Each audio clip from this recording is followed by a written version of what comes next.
These last 4 weeks, we've been talking through this idea of disruption, that there are times in life when disruption comes crashing in, whether we want it to or not.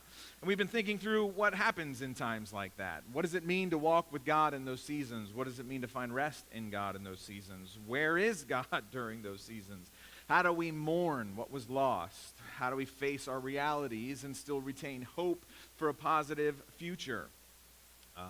Learning to walk through disruptions, a really important skill because life brings with it lots of disruption, right? It's kind of one of those things. It's like death and taxes, right? Two things that are just sure in life: death, taxes, and disruptions. We recognize that we can't hold on to things just as they are forever. So Life Church has been no stranger to disruption over our past 11 years, from the changing of locations and facilities. Some of you were with us when we started this church 11 years ago in the Lancaster County Convention Center. Anybody attend Life Church in Lancaster County Convention Center? Yeah, we got a few of the first 3 years. We met in the convention center. We had an abrupt disruption, and we had to move out of there. That was just one of the disruptions that happened over the years.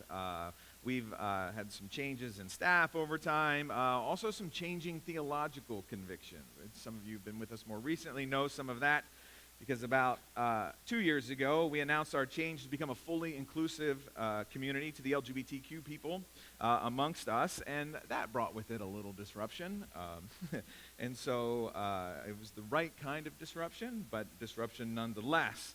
But then what followed that was, within 3 short weeks of that announcement, a global pandemic hit. And so we've been continuing to sort of recover from the pandemic and come out of the pandemic. So as a church, we've seen our fair share of disruption, and I think we've learned a bit from it over the years. So today, I got to pivot here a little bit and share a little more with you. Today's going to take a turn, and it's not going to be a normal Sunday per se, because I need to share with you a new disruption that is crashing against our shores here at Life Church. And I don't want to beat around the bush and kind of tease and all that sort of thing. So I just want to give it to you straight and quick, and then we can process a little bit more from there. And so, so here it is. After a long season of struggle and discernment, I've determined that it is time for me to resign as the lead pastor here at Life Church.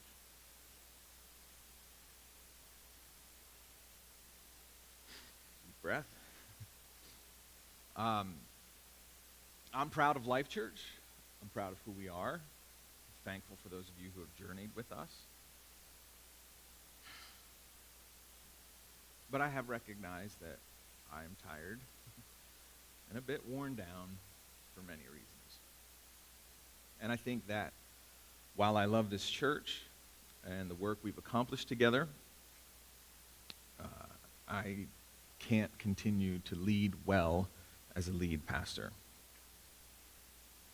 So I believe Lancaster County needs a church like us. That's why I've given so much of my time and energy to this effort and to this cause. I care about you, and I want your faith to grow. Many of you are in, as we say all the time, where everybody's welcome wherever you're at in your faith journey. Some of you are in sort of more fragile places in your faith journey. I recognize that and see that. Others, you may feel a little stronger in your journey, and so I care about you all, wherever you're at, and the place you find yourself on your faith journey. And I want you to grow and thrive. I want you to have a space where it's safe to grow and explore in faith. And I want Life Church to grow and thrive. And so for these reasons and many others, it was a very difficult decision to make. And yet at the same time, it seemed abundantly clear to me. So I'll take a couple of minutes here to explain a lot of different things, because there's probably some thoughts or responses that are coming to mind as I have introduced this disruption. So let me explain a little bit about my own journey here. A reality is that is driving this decision for me is simply that my soul and spirit have just significantly worn down over the past 11 years. And if I'm honest with myself and honest with you and others, I just believe I can't bring to the table what I used to be able to bring to the table as a pastor and leader, and what this church deserves. And I also have just kind of concluded that I believe I can't perform this role and stay healthy as an individual. Over the past few years, I've found that not only have I have found that I have not been able to keep up with the personal inner work required to stay emotionally and spiritually healthy. Many pastors figure out how to do this. They can sustain themselves through certain practices or things in the ministry. Some find that the work itself is, invigorating and energizing. And while there is energizing parts of the work, overall that has not been part of my experience. I've made significant attempts over the years to fill the reservoir of my heart and to keep myself emotionally and spiritually healthy over the past years, and yet over time it just simply seemed like I was continuing to pour into a cistern whose holes were just greater than the sum of what was going in. And even the more I seemed to focus on investing and paying attention to my soul, the more it seemed that it was just depleted. Since the beginning of the church, my wife and I, Mindy, we were determined to care for ourselves, to kind of do this at a healthy pace, and so we were kind of serious about taking a day off each week, which can be tricky in pastor world. We've limited evening meetings, nights away, interruptions to family, that kind of stuff. I've been committed to taking regular solitude retreats, days away to recharge my soul, hiking. You've heard me talk about hiking, spending time in nature, and just investing time with my family or building relationships with other people in ministry where we can kind of find encouragement from one another. And yet it seemed just the more I engaged with my soul, the more I realized I was being depleted and that my efforts to recharge were simply not keeping up with the pace of depletion. Again, I think there are people in ministry who experience it differently than I have. Everybody is a unique individual, and everybody has to figure out that for themselves. But for me, this is where I find myself. So a few months ago, I came to a settled resignation that I would need to make a change, and I determined that stepping down from this role was the change that I needed to make. Over the past few years, I've kept our board of directors and my wife Mindy up to speed on how I was doing. We've had lots of conversations around those things, and they've all been very, very supportive and very, very helpful, and I'm very grateful to them.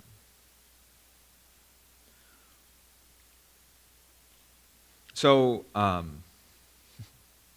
you may have some other questions, maybe some more practical questions and that kind of a thing, and I can answer some of them, and the board will be responsible to answer some of the other ones, and our staff team. But I'll try to answer a couple of things that I feel like I can.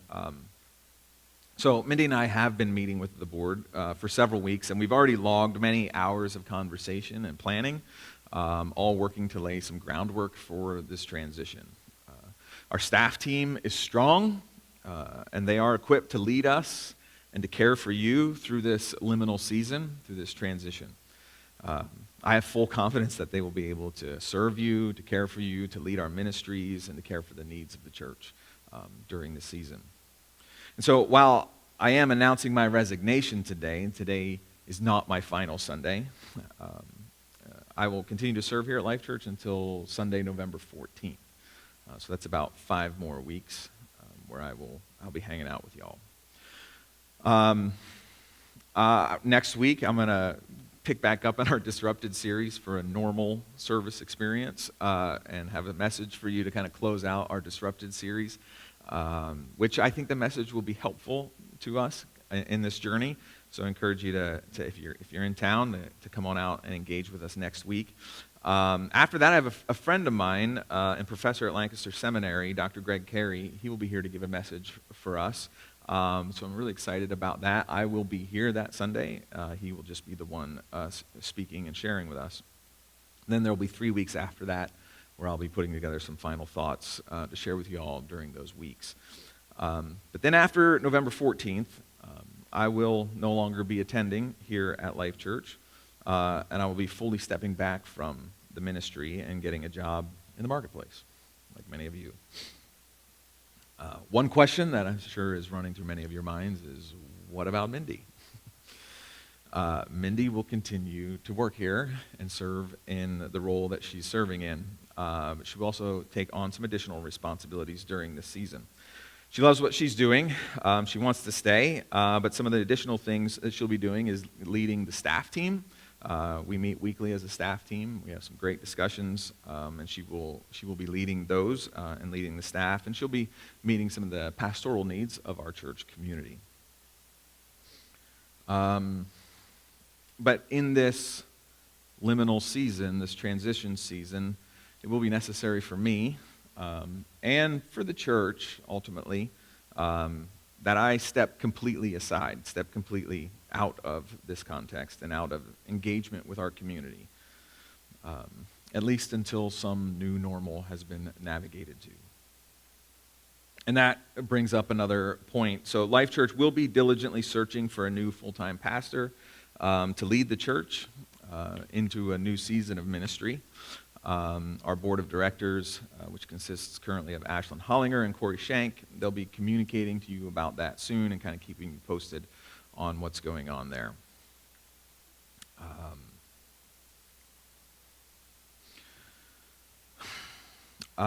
So, Life Church, there's some disruption crashing against our shores. Rarely, I don't think it ever really comes like, yay, disruption, right? We generally don't celebrate that. And I don't like being a bearer of bad news. I feel like I've created enough of disruption over the years in this role that there's a weariness that even that has brought upon me. But disruption is crashing against our shores. And while I'm here still, I'll do my part to help navigate through this. But you will continue on without me. You will continue on with our current staff team, and then potentially in the future with a new leader. So I hope the things that we've been talking about in this teaching series around disruption can be helpful to you during this time of transition. And I wanted to just kind of circle back to a couple of the big ideas that we've laid down over the last few weeks, encourage you to kind of process these and use these as a little bit of a template during this season for your own journey, especially for those of you who are, really connected here and really bought in. In the first message, if you remember, if you listened to that one, I told you that life is a gift. Right? That the Israelites had kind of lost this sense that life is a gift, that life is precious, and that it's often very fragile. Every day is a gift, and we should learn to hold things loosely because ultimately we just don't know what life is going to bring and what disruptions may come. Enjoy the moments that you have in life because things can just change so quickly, and that was the reality of what happened in the exile that we've been talking about over these past 4 weeks with the Israelites. Things changed quickly for them. And so the next message, we talked about how hope is rooted in reality. Hope rooted in reality. As a community, we walk into a season like this, we don't find hope simply just by whistling in the dark or just hope ultimately is rooted in reality and with the knowledge that God is with us through whatever reality we face and walk through. And so we talked in that message about the Stockdale paradox, if you remember that, how we need to be willing to face the brutal facts of our reality while yet remaining hopeful about positive outcomes. And so I want to encourage you, and that's a super helpful thing in these very moments, right? Let's face some realities. Let's face some hard truths. That's what I've done in this journey. I've faced some hard truths about where I'm at, but yet I remain hopeful about the future of Life Church. As I said when I started, this is an important church community within the broader Lancaster community, and I want it to thrive. I believe it can thrive, and I hope you believe it. It is needed in this community, and it can also thrive. And so we can together hold to face reality. We're facing some challenges here, but together we can remain hopeful about an optimistic ending. So hope is rooted in reality. I also shared with you in the third week the need to learn to cry. Right? There's a whole book in the Bible, Lamentations, feeling the feels, right? When bad things happen, sometimes the most appropriate response is just to feel sad, to let it out, to let the emotions hit you. Right? And even in that message, we talked about something Brené Brown said. You can't selectively choke off emotion. I can't just choke off one without choking off another. That we run the risk, if we're suppressing one emotion, that we'll be suppressing all emotion. And so we've got to learn to cry, feel the feels, whatever they are. Some of you may feel really, really sad about this reality. Some might be kind of upset or angry because this hits you at a bad time. You might be discouraged or disappointed. Some of you may be excited because you never really liked my jokes anyway. Feel the feels, whatever. Is it too soon to crack a joke? I don't know. Feel the feels, whatever they are. Listen to your feelings. Pay attention to them. Hear what they have to say to you. And then move forward, taking into consideration what you've learned from them, because they're trying to tell you something. It's different than like let your feelings control you. You're right. That's not what you heard me say. Hopefully, you should listen and pay attention to them. So finally, my friend last week, Justin Douglas, gave us some great insight when he taught us that exile is not the end. The message to these exiled Israelites, as they had been severely traumatized through the defeat of their nation by an empire that hauled them off to a foreign nation to live in. The message to them was that exile is not the end. And Justin told us that hope finds possibility in the present. It's a powerful, powerful, really powerful truth. Hope looks around and can find possibility in the present. It might not be what the plan had been. It might not be what the expectations were, but there's a new reality, and hope can look around and find new possibilities birthing, springing up through the soil in this new present reality.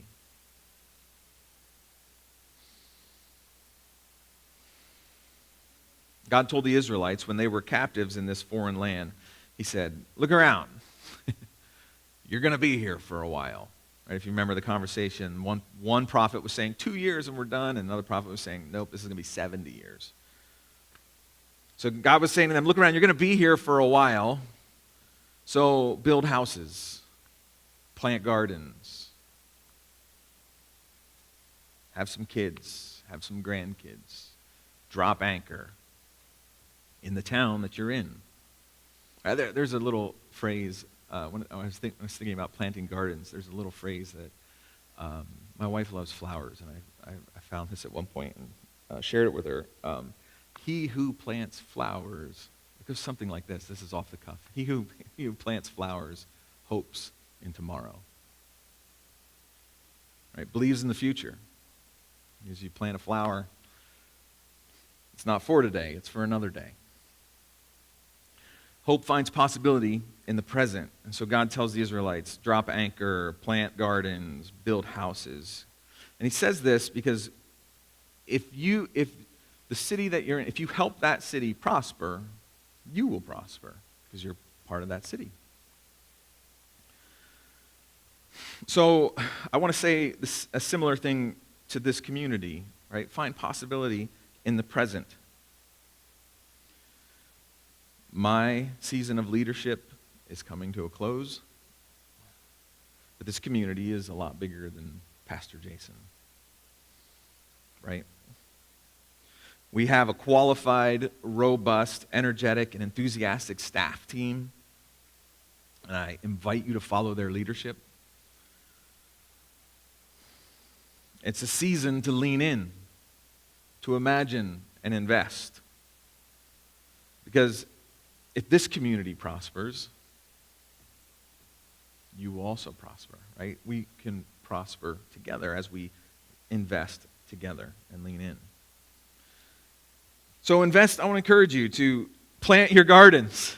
build houses, drop anchor here, just to mix the metaphor nicely. Plant gardens, build houses, drop anchor, invest during this season. Don't use this as a season, as an opportunity to just be like, oh, phooey, and walk out, but maybe this is a chance to lean in. Phooey, right? Seriously, this is an opportunity to lean in, and some of you. One of the most interesting things that happens is sometimes it's the newest people to a community that really can make some of the biggest effect and change. It was really neat. 2 years ago, once we kind of went public about our LGBTQ stance, that was a long season of loss. The more we talked with some people about it, the more people said, we're opting out, we're going somewhere else. And then once we kind of went public about it, so many new people showed up, and then we hit COVID immediately. But so many of those new people who showed up have played such valuable, important roles through the COVID season, through the transition that we've walked through. And so you may find yourself even new to the community right now. You're like, oh, great, this is my second week, and the pastor's leaving. But like that. So be it. The mission remains. The community remains. Our cause remains. And it's an important cause. And so Life Church, you're needed in this community. You're needed here in Lancaster. I've come to the difficult determination that I can't be the one to continue leading and pastoring. But you are needed here.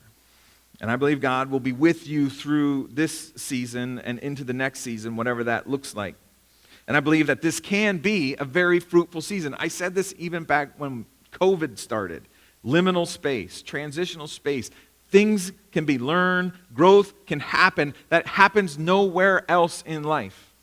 Right? When you're hitting the home run and you're running the bases, celebrating, that's wonderful. But through transition, through liminal space, through hard space, those are when we dig deeper. Those are when we find out more things about ourselves. That's when certain kinds of growth happens through those hard seasons. That doesn't happen otherwise in life. And so we have an opportunity to experience that here. And I encourage you to lean into that.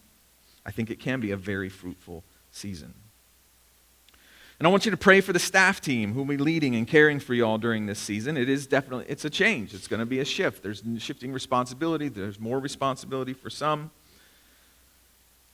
So pray for them, follow their leadership. Pray for the board as they play their part in this transition, helping to navigate some of the higher level decisions, and support them as best as you can. Feel all the feels and look around, find possibility in the present. And then consider just leaning in.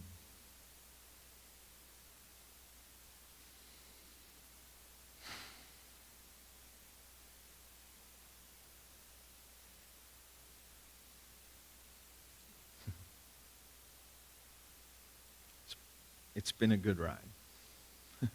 It's been hard. No doubt.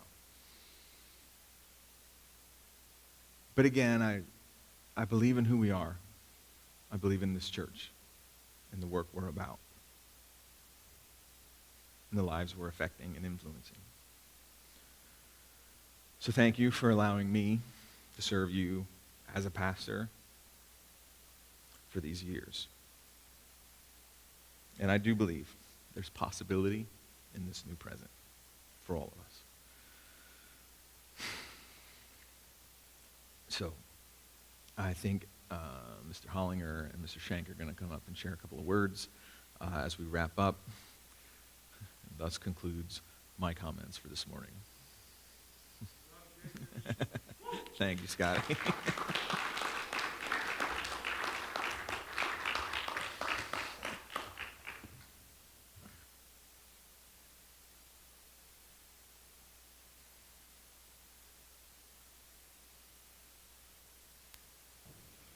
All right. Thank you, Jason. That's the first thing I want to say. We love you. You have taken us very far spiritually. I mean that as a group of individuals, but also collectively as a church. Thank you for your time invested here at Life Church. We're just beyond grateful for you, and we love you so much. So thank you. Yep. So to the church family, Corey Shank and I are your board members at this time. We will be helping to kind of get us from point A to point B as we navigate this season. So we are kind of making some of the higher level decisions, not in a vacuum, but amongst a team of people. But just taking a step back, I wanted to acknowledge that this is an emotional time. You may be feeling a myriad of different emotions and not quite sure how to process them. I would say that to echo what Jason said, lean into that and let's work together to have those conversations and support one another. Now is the time to lean into a relationship with your church members rather than leaning out. I would also say, remember to support your staff members as they will be carrying additional responsibilities at this time. Corey and I will be working to give you regular updates as we work through the process of finding our next lead pastor.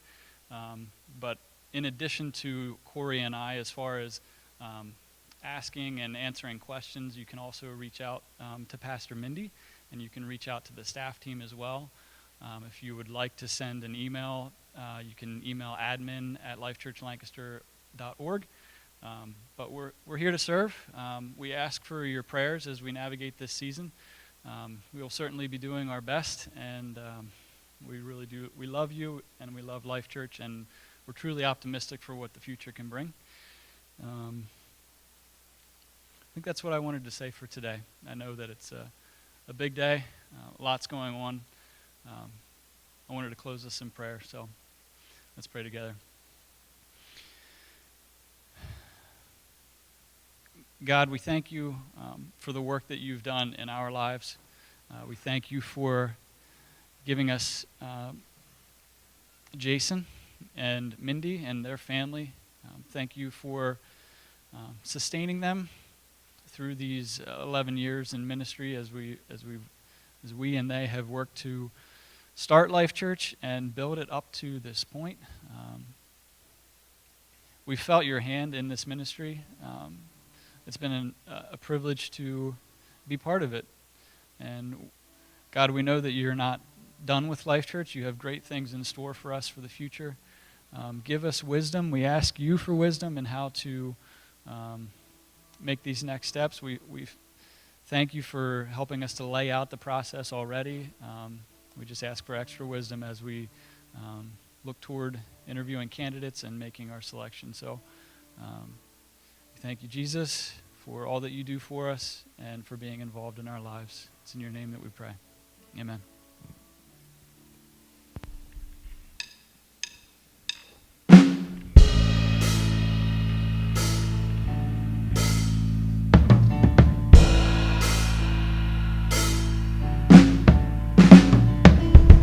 My heart is heavy and tired in this valley.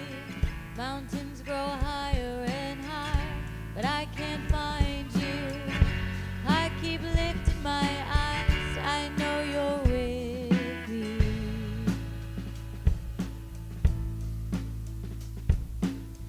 I hear your voice when you cry, comfort, comfort.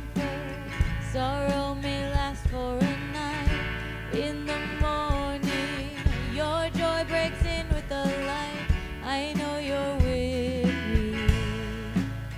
I know you're with me, and you are for me. You've been behind me, you go before.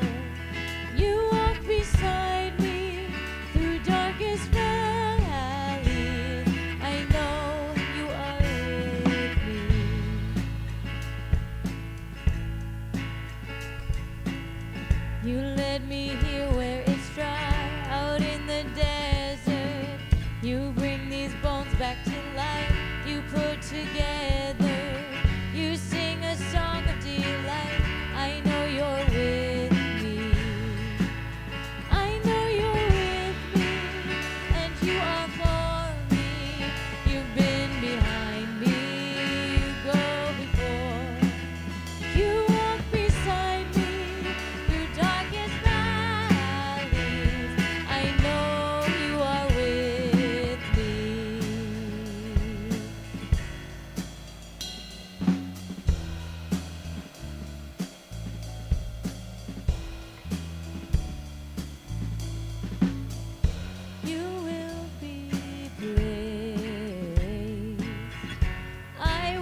All right. Well, thank you for being here today. I know there's a lot to kind of process, not a normal Sunday. And so thanks for hanging in there with us. And I'm sure some of you might have some questions. Again, it might be affecting some of you one way or another. I'm hanging out here, be in the lobby or here somewhere between the lobby and right here. If you want to chat, want to catch up, got any other questions, I'm happy to engage with that. Especially questions concerning me, my future, my journey, all of that. Happy to chat with you. If you have questions concerning the church, direction, what's happening in the meantime, the process, some of that, or direct those to Mindy or Corey or what was his name again? Ashland, that guy. All right, there we go. We just met last week, but I'm kidding. He's been here for a long time. We go way back. Anyway, so Ashland and Corey or Mindy, you can chat with them about, what the church-related things. And so anyway, we'll take a deep breath and